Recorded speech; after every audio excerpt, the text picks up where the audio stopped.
I know, and doesn't it put you in the mood for some nice, warm gingerbread?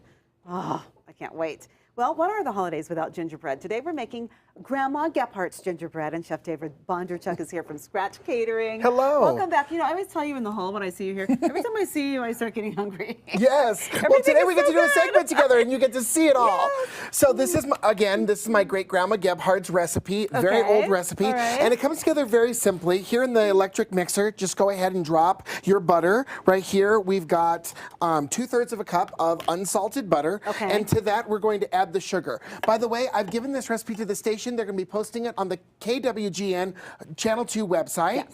So go ahead and go there if you want this recipe.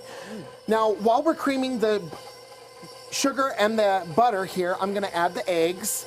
And you really just want these to just go until they're really fluffy. To that, we're going to add 1 cup of blackstrap molasses. The good stuff. Now this that's is what the good makes stuff. gingerbread. Yes. Uh-huh. And so to this, we're going to add all of our seasonings, and I just do it all at once. Sorry, Grandma, but that's how I do it, okay? So we've got some cinnamon in there. We've got our leavening, baking powder, and baking soda, Okay. ginger, and salt. Remember, we've used non-salted butter, Okay. so we want to add our flavoring in there. Just go ahead and increase this a little bit. Get that going well.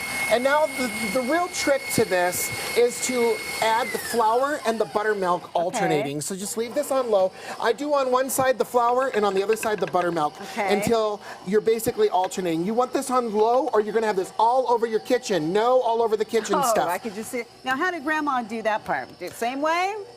Same way, Grandma? Well, they added the leavening at different times and stuff. They mixed it gotcha. in with the buttermilk, and I don't go through all that mess. Okay. Sorry. All right. Okay, so now, then you're going to take this mixture here. Okay. You don't want to overbeat at this point because of the flour. You don't want it to be too tough. So now you just take this. Right over here, I've prepared some pans. Okay. All right, and I've pressed a piece of parchment paper right in the bottom of this one. Okay. Yep. And so now this one's ready. All right. Now you're going to go ahead and just give this a light spray.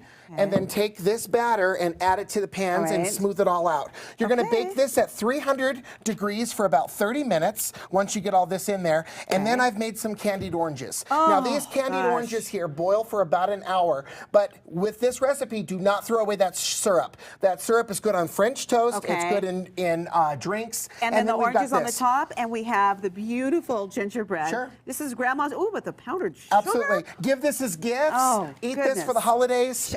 It's very simple.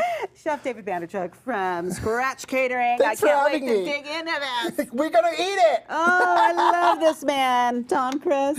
I'm sure it's good, Oh, but this I mean, looks so good. I'm a fruitcake guy. I mean, who doesn't like fruitcake? Oh.